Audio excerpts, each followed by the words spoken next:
just got to let you know it's been quite an emotional week for me. So if I cry a lot today, you'll know why. And you know I cry all the time. On Friday, our eldest graduated high school from Robbinsville High School. I see Noah's in the room. We got 2 graduates here from Robbinsville High School. All right. I know there are others in our church who've graduated. Congratulations to all of the class of 2023. It was a great time. The rain held off, and it was a lot of fun. So it was a great experience. Makes me feel like I'm crossing off things in life. Like, man, I'm getting old now.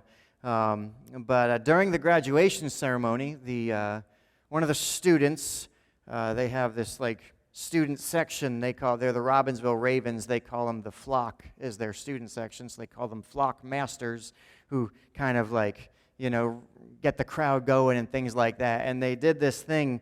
They call it the Raven roller coaster. Am I right here? All right. So we're gonna do the Raven roller coaster. Ready, everybody? All right. We got Noah. Can you do the visual check? Can you do it for me? You got the. Give me the visual check. Let's see if we got it. Let's go. Here we go. Come on. You can. Thank you. I appreciate it. All right, everybody buckle in. All right, everybody buckle in right on the roller coaster here. All right. Now I'm not going to do it as well as they do it. All right, but everybody, okay, we're gonna lean to this. All right, we're gonna lean this way. All right, everybody, hands up as we go down, and then we're gonna go down. All right, and then all right, we're back. All right, you just did the Raven roller coaster in a very subdued way. All right, but that's it. It was a fun experience. It was great to see all the kids doing that. But I got to tell you, that's exactly what the last week has been like. It has been a roller coaster. In my life and in the world around us. The thoughts that occupy your mind when your child graduates and you're thinking of all those things and just, all right, we're here, this is actually happening. It was just a lot going on. The valedictorian shared an excellent message. It was really great. I thought a really thoughtful speech acknowledging all those who went before him, talking about how apparently the kid had a 4.9 GPA, and he was like, but it was pretty easy. And I was like, I'm sorry? He's humble bragging, but he was actually said, no, it's easy because he had an older brother who helped him prepare for that. And it was easy because he had parents who helped him, a father and a mother who helped him prepare for that. And I was like, all right, I see what you're doing. That's pretty good. And his point was that there are those that have gone before that have made it easy for us. And it was actually a really, really great thought. Then you're getting all that, that idea of those going before him. And then yesterday, I was at a funeral for our dear friend Dave Doran. In the middle there is Dave with Craig and I a few years ago here at one of our church meetings, awarding us the prize for best float in the St. Patrick's Day Parade. And Dave succumbed to ALS and passed away. And I listened to a very moving eulogy by Father Michael Hall from St. Gregory the Great yesterday, and he did a phenomenal job. But what really got me was listening to Dave's kids. And his 2 daughters in particular shared that their father, they're early 20s, maybe 20, 22, somewhere, very young. And they shared that their father had left them a compass to guide them in life, values that helped them know what was important, and that their mission was to make the world a better place. And I don't get emotional, like I said, but man, if you were sitting in that room, it's hard not to. It's hard not to. And then today, Father's Day, right? I can't help but think about my dad, right? My second Father's Day without him, and the impact he had made on my life and so many others. I told you, it's a roller coaster. Graduation, funeral, Father's Day, right? You get all of it, right? You get all that, the impact he made on my life and so others. And thankful for my father-in-law, who at this moment, many of you know Gordon, and he is in the hospital dealing with some physical challenges, and he's one of the godliest, wisest, most servant-hearted men I've ever known. Probably the most servant-hearted man I've ever known. And just again, the roller coaster, gratitude, concern, celebration, grieving. You've got it all. But there's a common thread in it all, and it's the impact of fathers.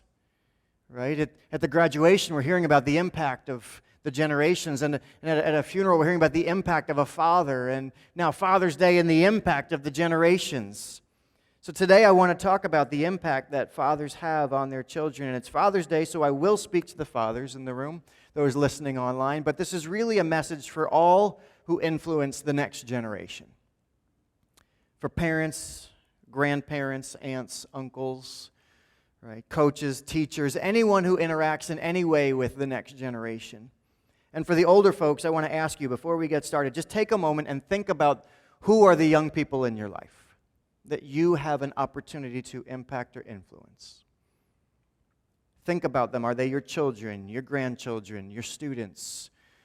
Are they kids in some area of your life that you are able to? Is it at your workplace, perhaps young adults, those you are passing on that you're working with? Think about them. Think about their faces right now. I want you to name them in your head. And I want you to think about, what are they dealing with today? What decisions are in front of them? What challenges are they facing? When you look at the landscape of the world in front of us, what are they dealing with right now? And if you could give anything to them, what would you want to give them? What would you want to provide for them as they head into the world? I want you to think about that as we go through this message. I want you to have in mind the young people in your life. Right? Think about them. And think about that as we talk today, because we're going to talk about manna. Yes, we're going to talk about manna again. I know. Today is the last one. Can we give it up for manna? It's over.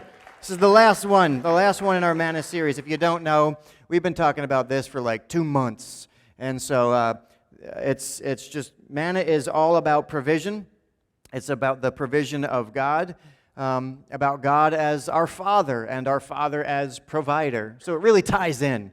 Like you could see how it works, right? Parents provide, it's what they do. They provide for their children who depend on them, right? Fathers provide for their children. The children depend on them. That's why we call them dependents, right? That's what they're called legally, right? That's what they're called. It's kind of inherent in the idea of parenthood that we provide for children who depend on us. If you don't know about manna, manna was the miraculous provision of God for His children, the people of Israel, throughout their wandering years in the wilderness when they had left Egypt as slaves and were headed towards the promised land.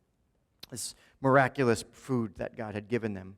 And today I want to direct our attention to something God told Moses to do related specifically to the next generation. I believe it has wisdom for us today as we think about the influence and the impact we have. So read it with me, Exodus chapter 16. We're going to pick it up in verse 32. And this is what we find. It says, Moses said, "This is what the Lord has commanded. Fill a 2-quart container with manna to preserve it for your descendants." And if you remember, 2 quarts is exactly 1 serving for one person for one day. All right? And he says, "Then later generations will be able to see the food I gave you in the wilderness when I set you free from Egypt." Verse 33, Moses said to Aaron, "Get a jar, fill it with 2 quarts of manna, then put it in a sacred place before the Lord to preserve it for all future generations." Aaron did just as the Lord had commanded Moses. He eventually placed it in the Ark of the Covenant in front of the stone tablets inscribed with the terms of the covenants. Let's take a moment and pray. Heavenly Father, I ask you to make this word come alive. Lord, as we read this story from many, many generations ago, help us to understand its application in our life today. In your good name we pray. Amen. So let me ask you, what do we know about the shelf life of manna? How long does it last? Yeah, one day. You got 1 day, right? And what happens the next day? It's nasty. It's gross. It's rotten. It's bad, okay? But we also know God can make manna last as on Sabbath, so you get 1 day, right? You get this 1 extra day. So God can kind of control manna. He can do what He wants with it, right? So He says, hey, put it in some Tupperware. Says, take some manna, put it in Tupperware, stick it in the Ark of the Covenant, right? And if God says that, you do it.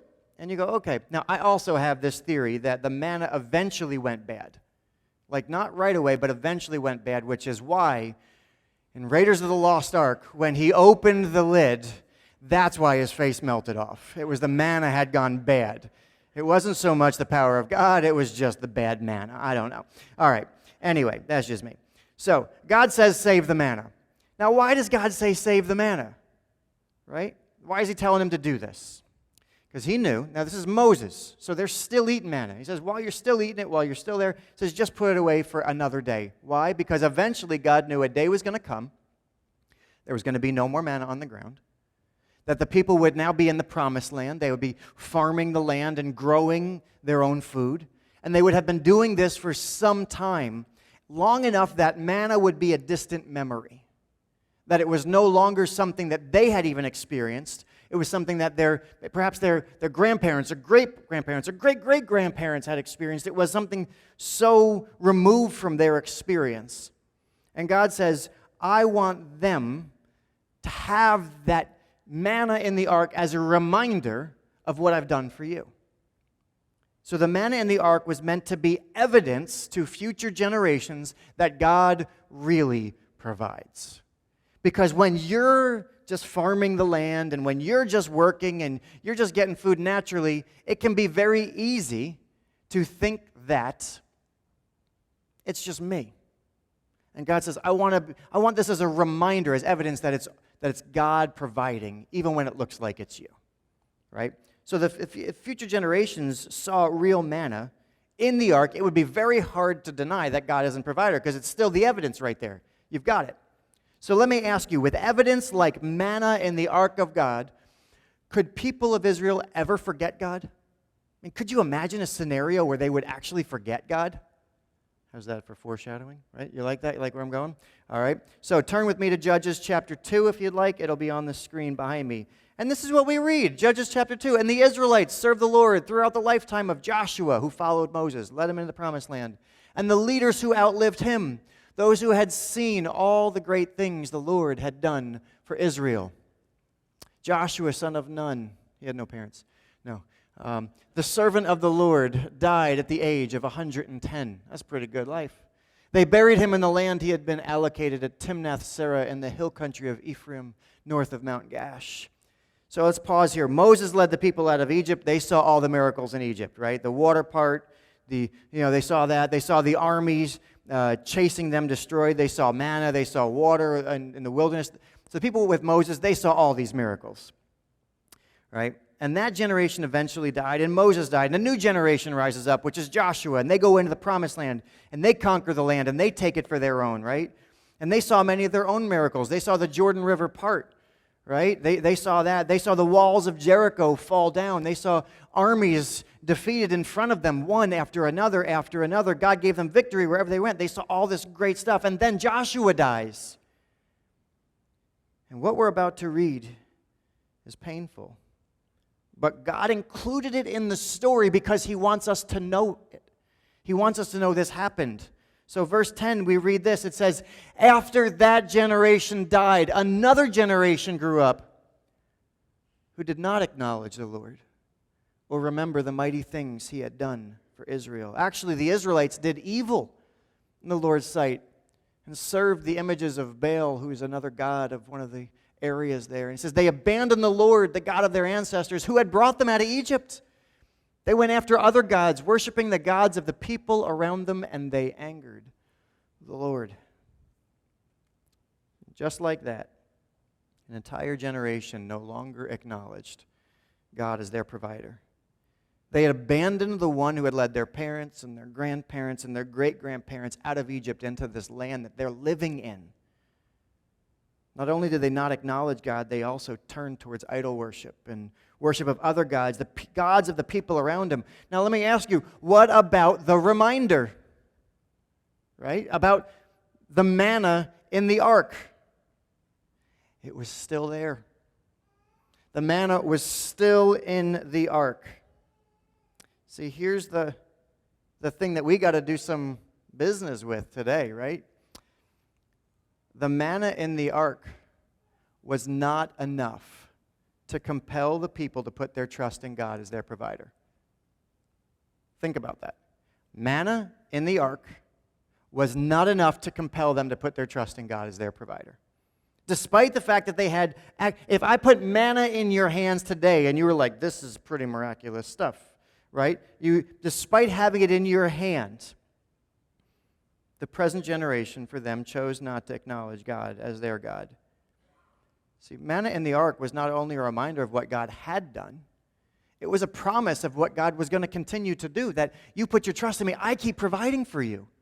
That's what it was supposed to be. It wasn't just a reminder of like, hey, this is what God used to do. It's, hey, this is what God continues to do and will continue to do if you trust him. But they didn't get that. They had the manna in the ark. They knew it as a story of what God used to do, but there was a disconnect. There was no way for them to understand that this is what God can do for me today. They didn't receive that. And here's the question: how did that happen? How did they miss that? How did they miss it? See, when Joshua died, Israel comes into a chapter of their story, into a season of their history, where it says they had no leader. They had no king. And actually we're told, because this is Judges, and we're told throughout this period of Israel's history, the people did whatever seemed right in their own eyes. They had no leader. Moses helped the people recognize that God was their provider. Joshua helped the people recognize that God was their provider. But when the people had no leader, they were left without a compass. And the evidence of manna in the ark, the proof of what God had done in the past, and the promise of what God would do in the future, the story was not enough for the people to put their trust in him. See, what the people needed was someone to not only tell them what God had done, but to show them what God was still doing. It wasn't enough just to have the evidence of what he had done. They needed someone to live out in front of them what God was still doing. They needed a leader who could live out faith in front of them. The stories of the past are powerful. They're amazing. They're valuable. Those stories give us strength and courage today, but they are not enough on their own. They needed more than manna in an ark. They needed to see someone living out their life fully dependent on God, seeing God as provider today, here, now, not just back then. Without it, the people abandoned God and made themselves his enemies. You can read the story. God never gives up on people. They continued to suffer great pain and harm because of their decisions. They continued to walk away from God. And God continued to say, hey, I'm sending you messengers. I'm sending you prophets. I'm sending you all these people to remind you, I'm the God who's got it all for you. Trust me. And the people continued to struggle to receive that. I'm sure you can see where I'm going with this. Every generation needs leaders who will not simply tell them what God has done in the past, but who will model and show them what a life dependent on God looks like today. Every generation needs a leader, someone to do that. They need fathers and mothers and grandparents and teachers who will show them what manna looks like today so that they can put their own faith in him. Each generation needs to make its own decisions about what and who they will trust in.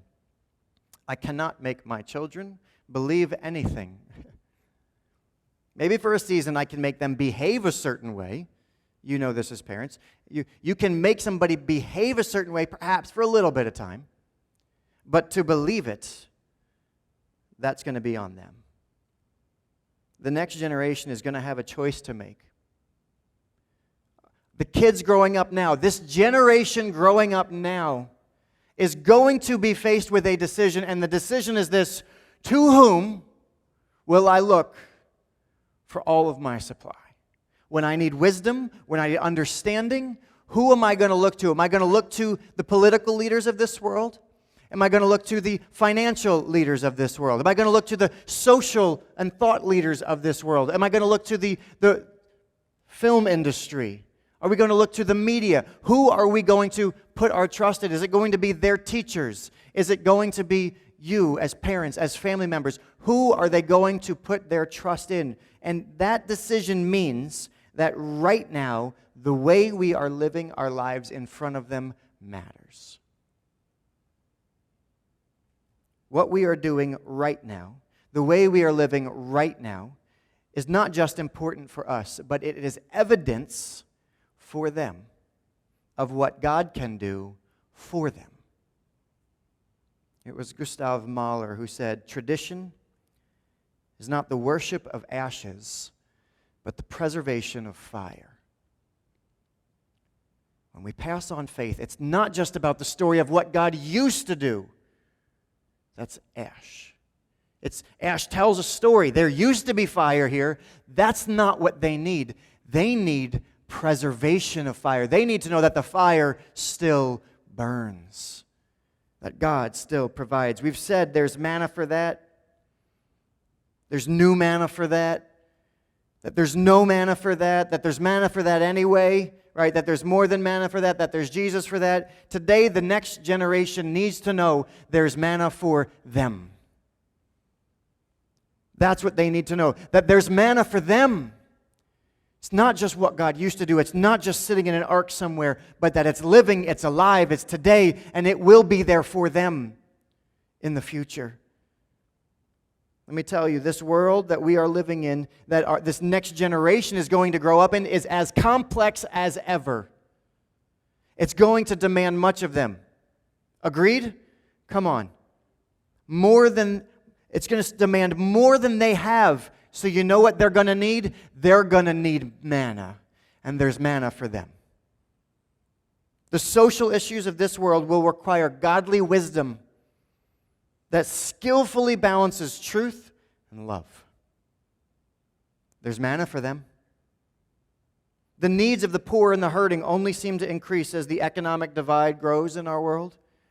Right? The gap between the wealthy and poor, the needs systemically in our world are becoming so profoundly deep.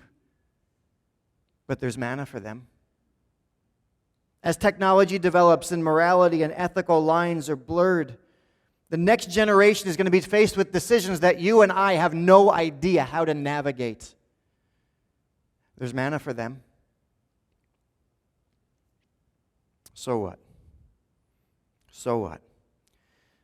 What can we do so the next generation understands that God is their provider too? What can we do to help this next generation? See, here's the thing. They need to know God as their provider. So I've got a couple of really practical action steps for you, okay? Really practical. Here we go. Number one, we need to actually put our trust in God. You want to know how to pass on living manna to the next generation? We need to actually put our trust in God. We can't pass on what we are not living. They say you teach what you know, but you reproduce who you are. If you say one thing and do something else, the next generation is going to know it. If there's one skill that this generation has in spades, it's the ability to recognize real from fake. They are inundated with artificial, the photoshopped, the video effects. They learn from very early on to recognize the real. They're hardwired to be skeptical, to go, that's probably not real.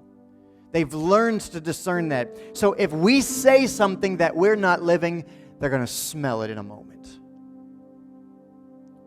If you're not looking to God for your daily needs, like sincerely looking to God for your daily needs, the next generation will perceive it in you. I've shared this before. It's burned in my mind. Every morning on my way to school, walking downstairs as a kid, I'd walk out through the kitchen. There was my dad in his recliner with his coffee cup and the dogs next to him and his Bible. Every single morning. And you know why? He was looking for daily bread. Because he was showing me that manna is new every day, that yesterday's was used up, and he needed new something today. And he wasn't just telling me that, he was showing me that. Let me ask you, are you really putting your trust in God? Because they're going to perceive it. Secondly, How do we pass this on? Let me tell you, let faith be messy. Let faith be messy. What do I mean by that? Sometimes we can fall into the trap of thinking that living out faith in front of the next generation means we need to be a picture of peace and calm. That the real life of faith means it looks easy, that we have it all together. That's going to be the most compelling evidence to them that God is real if we have it all together, that they need to see this picture-perfect faith. And let me tell you, it's a lie. Faith is messy. Trusting God is messy. We get emotional. We doubt. We struggle. We wrestle. It's confusing. We worry. We get mixed up. We try to jump in and take over. And then we have to repent for all of those things. That's the life of faith. It is not perfect. It is highly imperfect. If the example we think we need to set for the next generation is one of perfection, of absolute faith with no gaps, with no times we go, I can't answer that. I don't understand why God does that. I don't understand why this is happening. I don't get this. I don't fully understand all of these dynamics. If we think we need to set a standard like that, no one will ever be able to attain it. And they will always feel like they're failing. Can I encourage you, let faith be messy. This generation doesn't need polished faith that has it all figured out. And I got proof. Look at the story. What's the story God's telling us about faith? It's filled with doubt. It's filled with complaining and wandering and people struggling to believe it. And God said, that's faith. It's all in there. It's a mess. But above all, it's full of God's relentless love for us in the mess. That He's faithful even when we aren't. That manna will keep showing up. Even for complainers, even for people who only gather a little bit, it keeps showing up and it's always sufficient. That's what they need to know. They need to know that even in the doubting and the questions and all of it, you keep going to God. You keep seeking Him. So you got to live out the mess in front of Him. This one's going to be fun. You ready? Are you taking a rest? No, we've talked about it, but I'm going to do it again. One of the most important aspects of manna that we can exemplify in front of the next generation is this. If you won't rest, they won't either.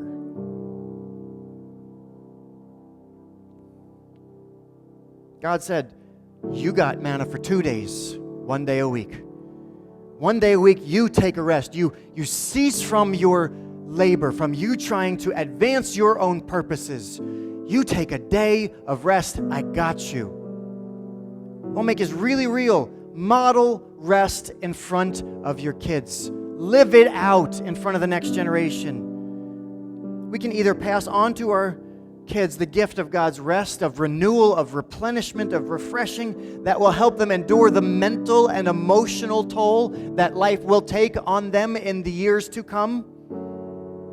Or we can pass on to them an out of balance, overworked, exhausted, stubbornly workaholic lifestyle that relies on our effort, on our hustle, and will wear them out, and will steal their joy from them because we didn't rest. We reproduce what we are. If you are tired and weary and unwilling to rest, they will be too. They need to see us actually trusting God enough to do life different. Honoring that Sabbath. That's not just church talk. That's life. It's manna. It's practical. What are we passing on? Finally, are you looking to Jesus for your deepest needs? There's that deep emotional stuff, that stuff that's in us that deforms us and shapes us, right? When we got appetites, we talked about it last week, when we got appetites that we look to something other than God for, the need for approval, the need for significance, the need to be powerful, whatever. He satisfies our deepest needs to be known, to be loved, to be accepted, to be significant. God has all that for us. Listen, this world is zealously trying to tell our children what defines them, what they need to do, to think, to say, and to have in order to be valuable. If you won't tell the next generation where their value comes from, somebody else will. They need to know that their identity is not found in their grade point average, in their looks, in their gender, or in their bank account. That is not where identity comes from. Their identity is found in the eyes of the one who made them, who knows them by name, and who gave his life for theirs. If we want to know that, if we want them to know that, if we want the next generation to know that, we have to know it. Which means that if we're looking to anybody else for any of those things, so will they. But if we look to God for that stuff, we will be living it out in front of them. The one thing, when I look at this present generation, they have so much possibility, so many gifts, so much to give this world. The one thing that will determine whether they are a blessing or a curse to the world is really this, is whether they choose to acknowledge God as their Father and provider, or if they look to something else for that. The greatest inheritance anyone can pass on to the next generation is not wealth, it's not reputation, it's not power, it's not privilege. The greatest inheritance we could ever give is an understanding of where our provision comes from. It's all manna, and it's all from Him. Every good and perfect gift is from above, coming down from who? The Father. Everything comes from Him. What we do matters. As we live out our faith and put all our trust in the God who is so good and provides it all, this next generation is not only going to know about manna in the ark, they're going to see manna in our lives. That's my challenge. There's manna for them. That's the message we need to be passing on. There is manna for them. Live it out. Can I encourage you? Live it out. As you live it out, you won't be able to help but influence the next generation. You will be impacting them because you're going to be living it out. We're going to close with a song here in just a moment. I love, love, love this song. We've sung it before. It's called God of the Ages. God of the Ages, faithful through all generations.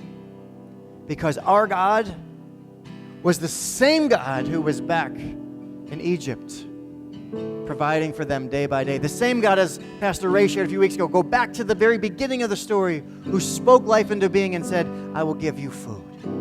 I will provide every need you have from the beginning of time throughout history until this very moment we find ourselves in. But we know this is not the end. There will be more until Jesus comes back. There's more time. The next generation needs to know there's always been manna. There is manna. There will be manna. We got to live it out. Give it to Him as a gift. You keep trusting in God. And they can keep trusting in God. Would you stand as we sing this song?